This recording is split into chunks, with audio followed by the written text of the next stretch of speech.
Œuvre de Maria Valtorta, tome 2, chapitre 60, intitulé Jacques, fils d'Alphée, reçu parmi les disciples. Jésus prêche à côté du comptoir de Matthieu. Vision du 2 février 1945. C'est un matin de marché à Capharnaüm. La place est pleine de marchands d'objets les plus disparates. Jésus, qui arrive du lac, voit venir à lui ses cousins, Jude et Jacques. Il se hâte à leur rencontre et après les avoir embrassés affectueusement, leur demande avec empressement: Votre père, qu'en est-il? En ce qui concerne sa vie, rien de nouveau, répond Jude. Alors pourquoi es-tu venu? Je t'avais dit de rester. Jude baisse la tête et se tait. Mais c'est Jacques qui explose. C'est ma faute s'il ne t'a pas obéi. Oui, c'est ma faute. Mais je n'ai pu continuer à supporter cela. Ils sont tous contre nous. Et pourquoi? Est-ce que j'agis mal en t'aimant? Est-ce que nous faisons mal? Jusqu'à présent, j'étais retenu par le scrupule de mal agir. Mais maintenant que je sais, maintenant que tu m'as dit qu'il faut placer Dieu même au-dessus de son Père, je n'ai pas pu le supporter plus longtemps. Oh, j'ai essayé d'être respectueux, de faire entendre raison, de redresser les idées. J'ai dit: pourquoi me combattez-vous?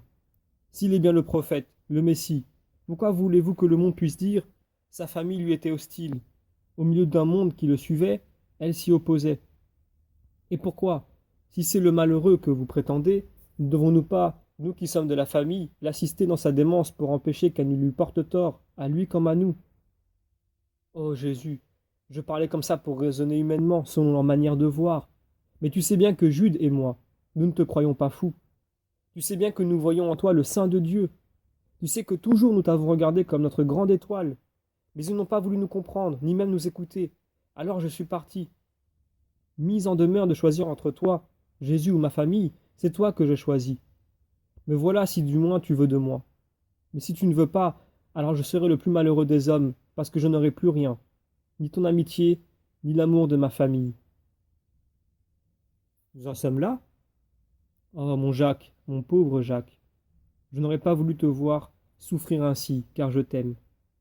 Mais si Jésus comme homme pleure avec toi, Jésus le Verbe jubile pour toi. Viens, je suis certain que ta joie d'apporter Dieu aux hommes augmentera d'heure en heure jusqu'à atteindre la pleine extase à la dernière heure de la terre et à l'heure éternelle du ciel. Jésus se retourne et aile ses disciples qui s'étaient arrêtés par délicatesse quelques mètres plus loin. Venez, mes amis. Mon cousin Jacques fait maintenant partie de mes amis, et par conséquent, il est aussi le vôtre. Ah, comme j'ai désiré ce moment, ce jour pour lui, mon parfait ami d'enfance, celui qui fut mon frère pendant notre jeunesse. Les disciples font fête au nouveau venu et à Jude qu'ils n'avaient plus vu depuis quelques jours. Nous t'avions cherché à la maison, mais tu étais sur le lac. Oui, sur le lac pendant 2 jours, avec Pierre et les autres. Pierre a fait une bonne pêche, n'est-ce pas? Oui, et maintenant cela me fait mal au cœur. Il va me falloir donner pas mal de 10 drachmes à ce voleur-là. Il montre du doigt le gabelou Matthieu, dont le comptoir est assiégé par des gens qui paient pour le remplacement, je crois, ou les denrées. Tout sera en proportion, je te dis. Plus tu pêches et plus tu paies, mais aussi plus tu gagnes. Non, maître, plus je pêche et plus je gagne, certes, mais si je fais 2 fois plus de prises, celui-là ne me fait pas payer le double. Il faut lui donner le quadruple. Chacal. Pierre, eh bien, approchons-nous de là, je veux parler. Il y a toujours des gens près du comptoir de la gabelle. Je le crois bien, dit Pierre en grommelant. Des gens et des malédictions. Eh bien, j'y apporterai des bénédictions. Qui sait si un peu d'honnêteté ne va pas entrer chez le gabelou? Sois-en sûr, ta parole ne traversera pas sa peau de crocodile. Nous verrons bien. Que lui diras-tu? Rien directement, mais je parlerai de façon qu'il en prenne aussi pour lui.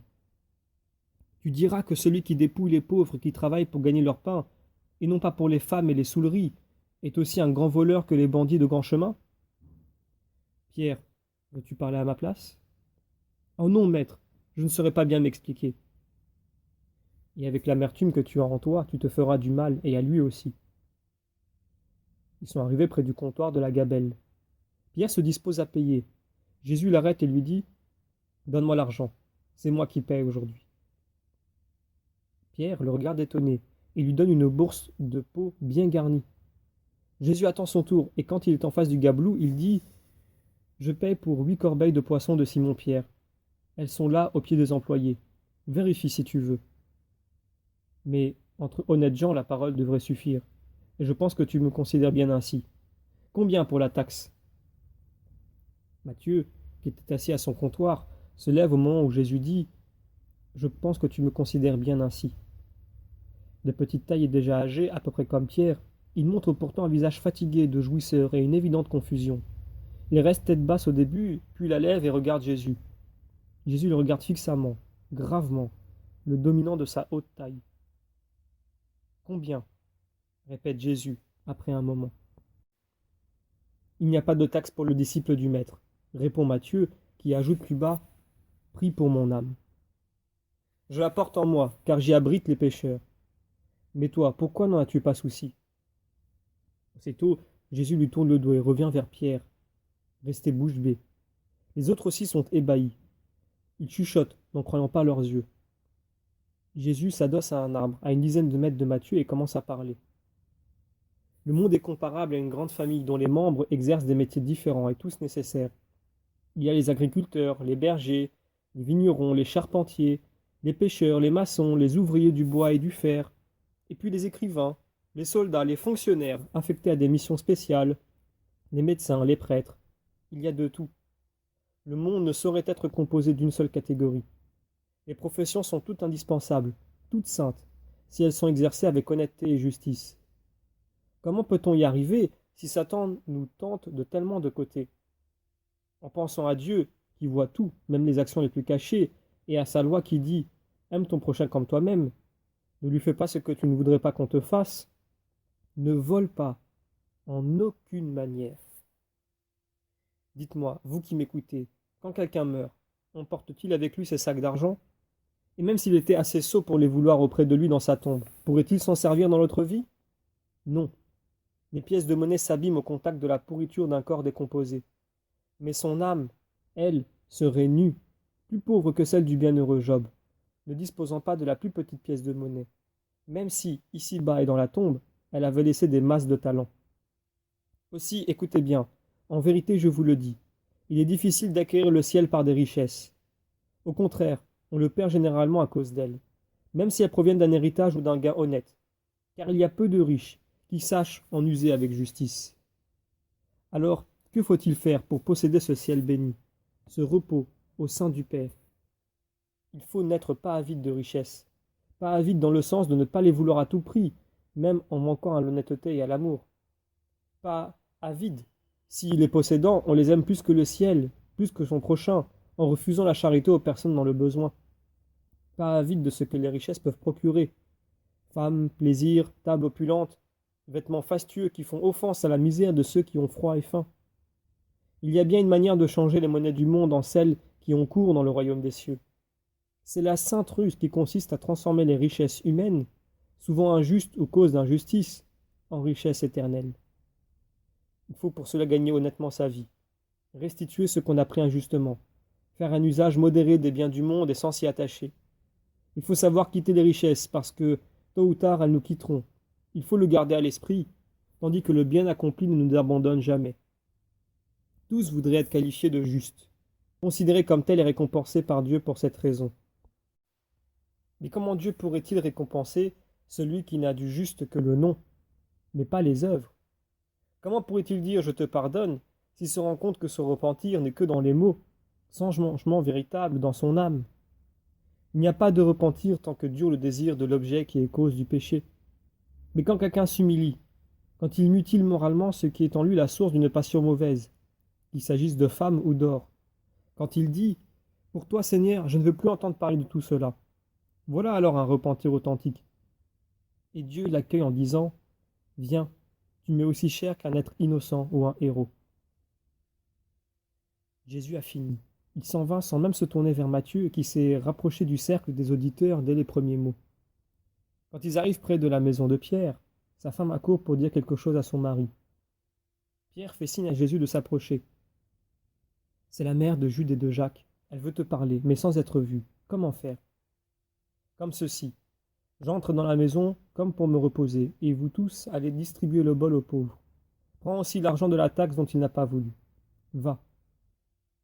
Jésus fait un signe pour les congédier tous, pendant que Pierre se charge de les persuader de l'accompagner. Où est leur mère, femme? Demande Jésus à l'épouse de Pierre. Sur la terrasse, maître. Il y a encore de l'ombre et de la fraîcheur. Monte-y. Tu seras plus libre que dans la maison. Jésus gravit le petit escalier. Dans un coin, sous la tonnelle drue que forme la vigne, Marie, femme d'Alphée, est assise sur un petit coffre près du parapet, en vêtements sombres, le visage presque caché par son voile. Elle pleure doucement, sans bruit. Jésus l'appelle. Marie, ma chère tante. Elle lève vers lui un pauvre visage angoissé et lui tend les mains. Jésus, quelle douleur dans mon cœur. Jésus est tout près. Il la force à rester assise, mais lui reste debout, avec son manteau dont il est encore drapé, une main sur l'épaule de sa tante et l'autre entre ses mains. Qu'as-tu? Pourquoi ces larmes? Oh Jésus, je me suis échappé de la maison en prétextant je vais à Cana chercher des œufs et du vin pour le malade. Ta mère est auprès d'Alphée. Elle en prend soin comme elle sait si bien le faire et je suis tranquille. Mais en réalité, c'est ici que je suis venu. J'ai couru toutes les nuits pour arriver plus tôt. Je n'en peux plus, mais la fatigue ce n'est rien. C'est la douleur de mon cœur qui me fait mal. Mon Alphée, mes fils. Ah, pourquoi une telle différence entre eux alors qu'ils sont issus du même sang? On dirait les deux meules d'un moulin qui broient le cœur d'une mère. Jude et Jacques sont avec toi? Oui? Alors tu sais. Ah Jésus, pourquoi mon Alphée ne comprend-il pas? Pourquoi mourir? Pourquoi veut-il mourir ainsi? Et Simon et Joseph, pourquoi ne sont-ils pas avec toi, mais contre toi? Ne pleure pas, Marie. Moi, je n'ai aucune rancœur à leur égard. Je l'ai dit aussi à Jude. Je comprends et je compatis. Si c'est pour cela que tu pleures, il ne faut plus pleurer. C'est pour ça, oui, car il t'enfonce. C'est aussi parce que je ne veux pas que mon époux meure en t'étant hostile. Dieu ne lui pardonnera pas. Et moi, je ne l'aurai plus, même dans l'autre vie. Marie est vraiment effondrée. Elle pleure à chaudes larmes sur la main que Jésus lui a abandonnée. De temps à autre, elle la baise et lève vers lui son pauvre visage défait. Non, dit Jésus. Non, ne dis pas cela. Moi je pardonne, et si c'est moi qui le fais... Oh, viens Jésus, viens sauver son cœur et son âme.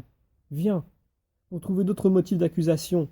Ils disent même que tu as enlevé 2 fils à un père qui va mourir et ils le colportent dans Nazareth. Comprends-tu? Mais ils disent aussi, il fait partout des miracles. Mais dans sa propre maison, il ne sait pas en accomplir.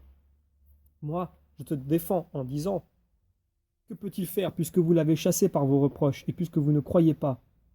Alors ils s'en prennent à moi. Tu as raison de dire, puisque vous ne croyez pas. Comment puis-je en faire là où on ne croit pas? Oh, tu peux tout. Je crois pour tous. Viens, fais un miracle pour ta pauvre tante. Je ne le puis. Jésus est profondément attristé de le dire. Debout, serrant contre sa poitrine la tête de Marie en pleurs, elle semble avouer son impuissance à la nature sereine. Il semble en faire le témoin de sa peine d'en être empêché par un décret éternel. La femme pleure plus fort. Écoute, Marie, sois raisonnable. Je te jure que si je pouvais, s'il était bien de le faire, je le ferais. J'arracherai au Père cette grâce pour toi, pour ma mère, pour Jude et Jacques, et aussi, oui, aussi pour Alphée, Joseph et Simon. Mais cela m'est impossible. Actuellement, tu souffres trop et tu ne peux comprendre la justice de mon impuissance. Je t'en parle, mais tu ne le comprendras tout de même pas. Quand vint l'heure du départ de mon père, et tu sais combien il était juste et combien ma mère l'aimait, je n'ai pas prolongé sa vie. Il n'est pas de règle que la famille où vit un saint soit préservée des inévitables malheurs de la vie. S'il en était ainsi, je devrais rester éternellement sur la terre. Et pourtant je mourrai, bientôt. Et Marie, ma sainte mère, ne pourra m'arracher à la mort. Je ne le puis. Mais voilà ce qui m'est possible, et je vais le faire. Jésus s'est assis et serre contre son épaule la tête de sa parente. Je vais faire ceci. En raison de ta souffrance, je te promets la paix pour ton Alphée. Je t'assure que tu n'en seras pas séparé. Je te donne ma parole que notre famille sera réunie au ciel, rassemblée pour toujours.